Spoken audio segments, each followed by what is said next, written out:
Welcome to Toffee TV. We are here doing our transfer specials. We've already done centre-backs and centre-midfield players. We are moving on to right-backs. Obviously, Everton didn't take the option up on Jibril Sidibe. He's now returned to parent club Monaco. John Joe Kenny has been on loan at Schalke, but reading between the lines at Everton, he may well be available to be moved on. Who knows at this stage, but that some of the stories are linking him with moves away. So, and obviously Seamus Coleman's 31, so Everton do need a right back. We've got, as with the other shows, got a list of viable options. Yeah, we don't think that Everton are going to particularly spend a lot on the positions. So No. we have got one in there who's probably going to be a Costa fee, and the other two are probably more likely loan options. But I think it's the position that Everton needs to sort of, what's the word for it, solidify this summer. I think we should have probably earlier looked at someone to compete with Seamus Coleman. I think it's probably too long.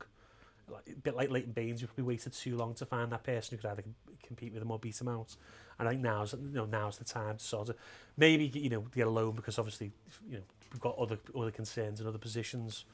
But I think definitely we need another option there for this season, better than John Joe Kenny, really, if I'm honest. Yeah.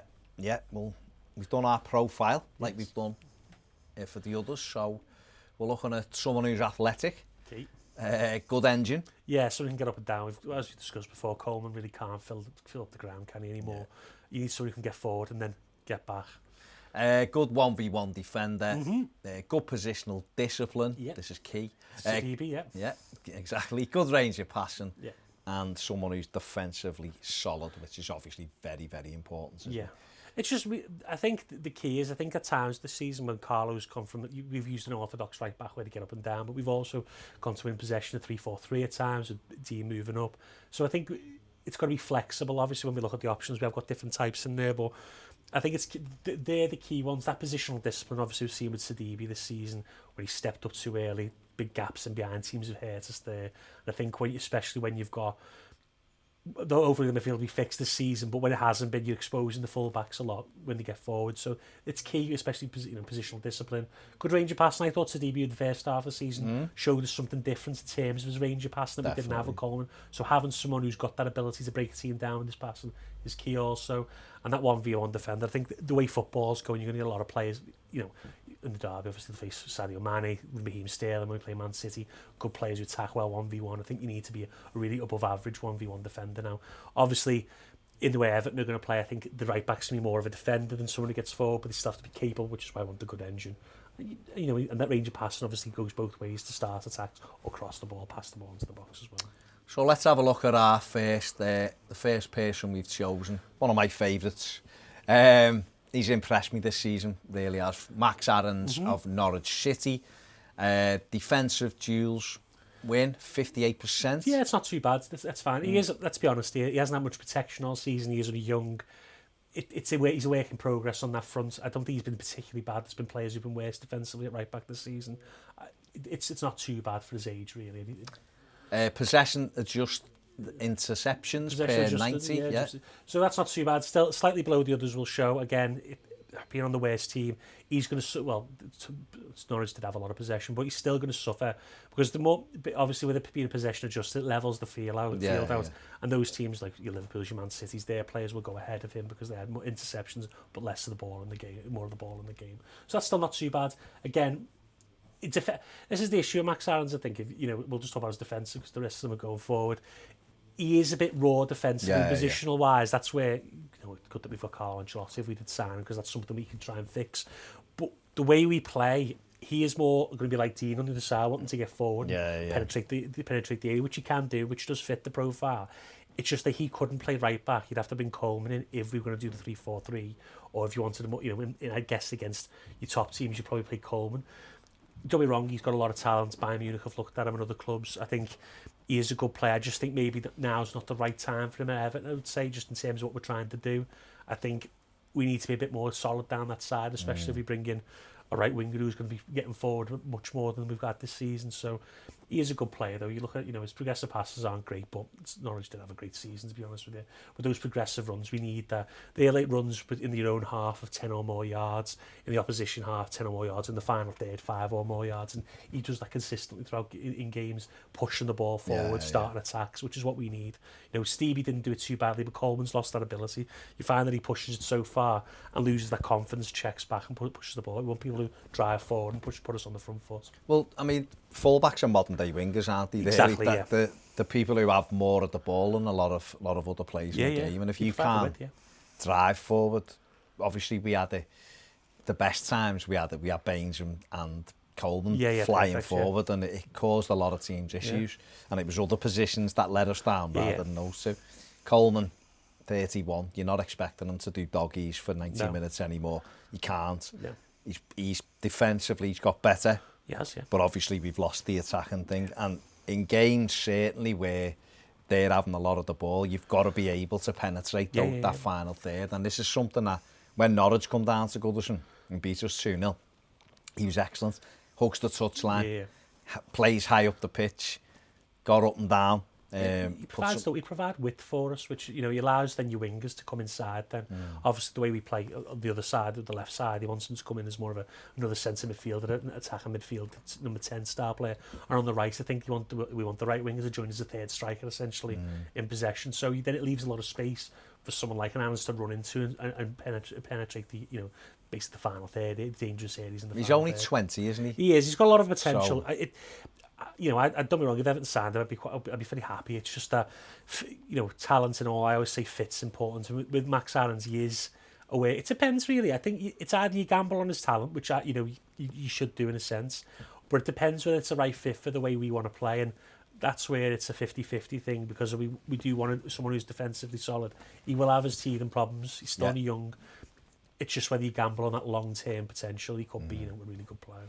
Yeah, definitely. And chances created, not great, but then again, Norwich. No, it's Norwich. Really great. And that's something at the age of 20 you can improve on anyway, can't you? Yeah. I think he played with better players. I know he played with Pukki and others, but Norwich didn't. Pukki hasn't scored a goal since January. Exactly, I was going to say, well, if you think about it, in the first 10 games of the season, he looked quite potent attacking-wise, and then it just fell off completely. How much do you think he would cost? Well, if they're asking 20 million for Jamal Lewis, then you're talking, 25-30 million. They've got, I think, Luton, who they got him off, have got a sell-on percentage as well. So obviously bumps it up a couple of million. 22, 25. The issue is, at least as it gets to the summer, I think with Norwich's model, I think they will sell. I don't think they want to keep him in the Championship. I think they will want to. So the price may come down. It just depends how long you want to wait, really. Fair enough. On to someone you really like. It's not someone I really like. It is. You banging on about him last summer. Yeah, the reason I like it, I'll explain. The reason Kenny Tete. Yeah, Kenny Tete and Leon. The reason I think he just fits. Now, let's be honest here. He isn't, he isn't Philip Lahm. He isn't, the world's best right back.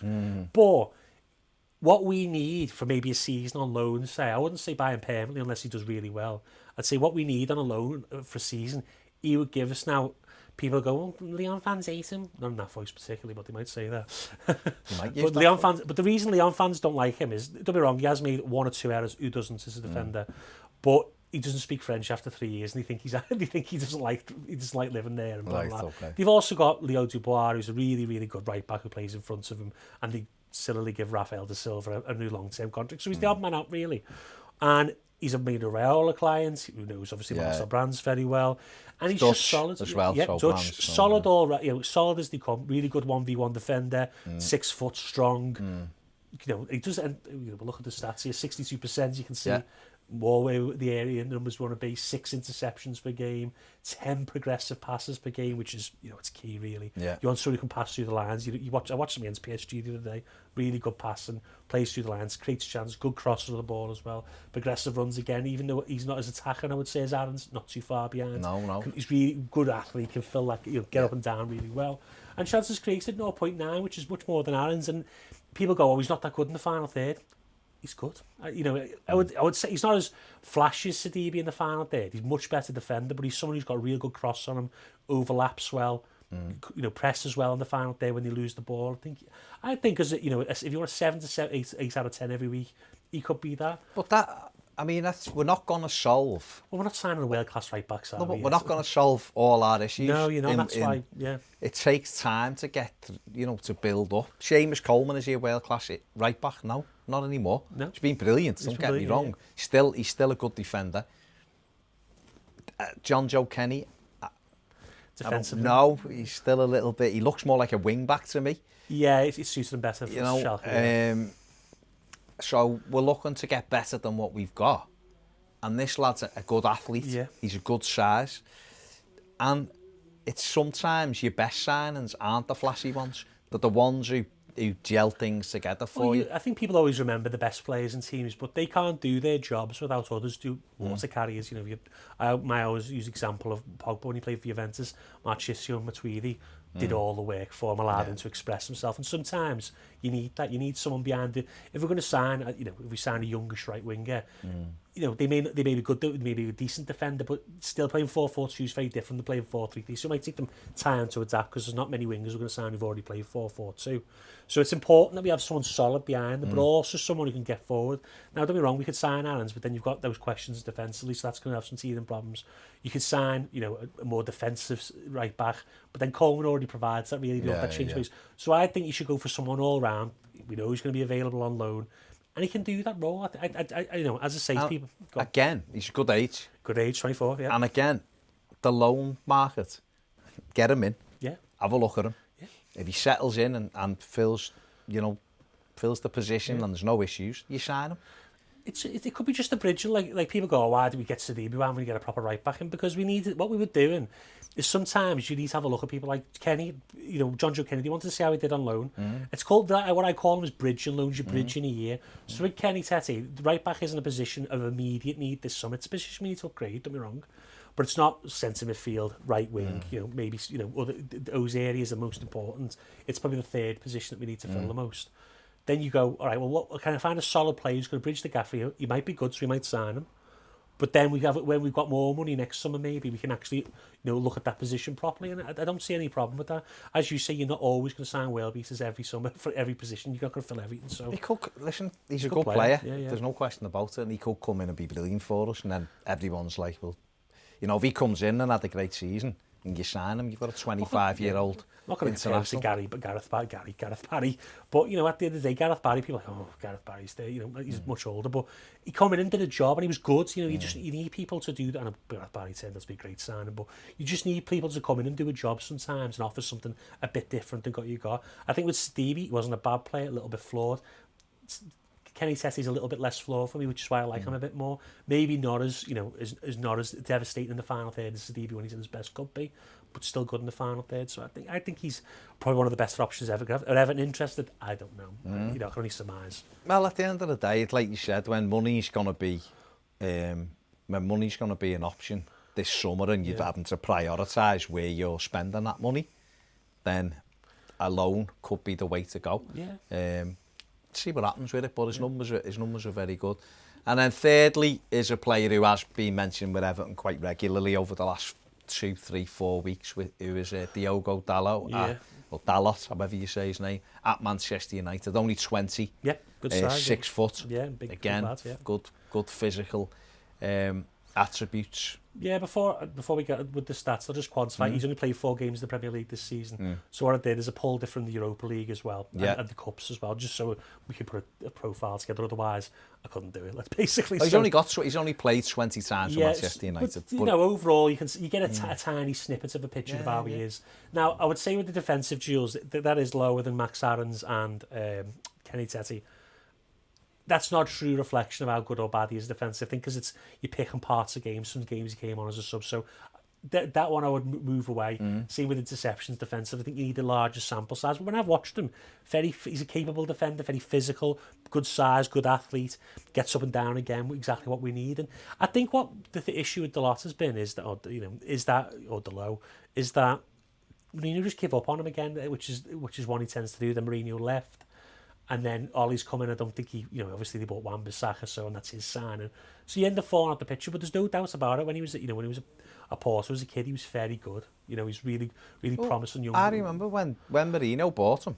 He was saying he's going to be one of the best defenders in the world. Yeah, that's what he said. He's one of the hottest properties. He's playing captain Portugal, everything up from 15 to 21. He hasn't made his full thing yet, full debut yet. But I always thought he's done all right at United. They've also used him as a winger, so it shows how good he is on the ball, which I think is interesting. But you can see that in terms of the progressive passes, 8.2, good again.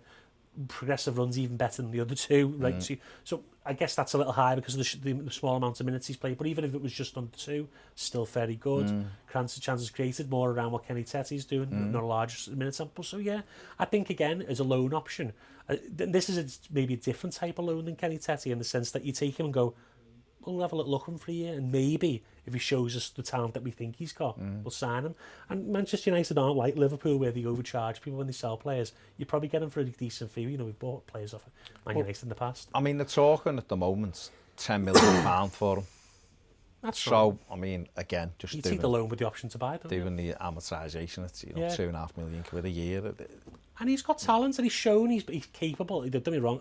It's hard to really judge players under Mourinho, I think, at times. Don't get me wrong, he's a fantastic manager, but sometimes he has this habit of sometimes when he doesn't trust a player, leaving them out, hanging them out to dry, or he pulls them out. So it's really hard to tell. But when I've watched him, especially when you watch him for in Europe, he's been good. And I think at the end of the day, if Everton need to be smart, Moyes took these gambles on players. Pienaar didn't do well at Dortmund, Tete didn't do well at Sociedad, and it worked out. You get them on loan, you see how they've done, and you get them for a good fee. He's 20 years of age. He's not written yet, is it? He's a young defender, and I guess I know that there'll be Evertonians out there who will be like, don't want Manchester United players, but he isn't like a Jesse Lingard type signing. We haven't seen everything he can do, have we? Jesse Lingard, we've seen everything now. We know what type of player he is. With Dalot, he could be really good, and you take that gamble sometimes. Them gambles are what Moyes made his career and what other managers have done. You need to be smart.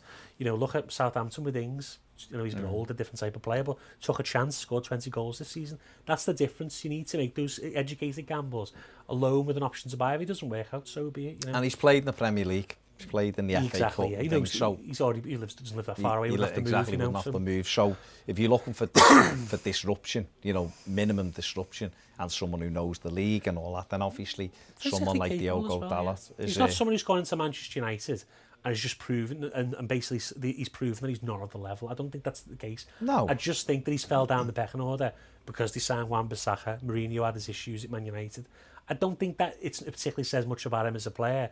It's more just a situational thing. And I think if it's not Everton, I still think he'll probably go out elsewhere and have a good career. Maybe if it's in Europe somewhere. I think he's a good quality player, yeah. Wan-Bissaka's excellent 1v1 defender, isn't he? That's what... Yeah, but in the final third, he's... No, we know we can't. He's not great the other way, but I mean, as a defender, he's 1v1. Don't get me wrong, but if you spend 60... If that's your basis, you're paying 52 million for the right back. The team, he's not staying out, is he? So... That's what happens when managers buy new players. They get favoured over the older ones. That's just what happens. But no, I think as a gamble, I think he's not that large for gamble. As a flyer, I think again another good loan option. I think that's why we need to be smart. I think there's going to be a lot of players for loan because I think teams like Manchester United, they're going to sign players and they don't want to have players sitting on the bench or in the stands in. And I don't think he's in that much, but they don't want to have too many players sitting up the team because obviously you want to have good culture, don't you? So I think Tete obviously is the third choice now. Which is doesn't say he played all last season really until Dubois came back, so he was second choice last season. But they'd be good options as loan. And if we had money, I don't know how much we've got, but Max Aarons obviously is the jewel of most people's eye in the Premier League. Well, if you were, let's look at that just briefly then. If Everton had a pot of money for a right back, who would you go? Would it be one of these three we've looked at here? Because we know that we've looked at these because two of them. One of them's quite cheap if it's to be believed, and he's been linked with Everton, which is Dalot. Obviously, Kenny Tette's available on loan. They've said Raiola links, Brands links, so therefore it makes sense to link him with Everton. Max Aarons is one who's very highly rated. But if you had a pot of money to choose a right back for Everton, which you think ticks the box, who would you go for then? Would it be one of these three, or is it someone you haven't even mentioned? There's two players. You're going to say Thingy, aren't you? Joachim Mal was one of the two I was thinking about. To play in Belgium. I think he's 6'1", really good engine.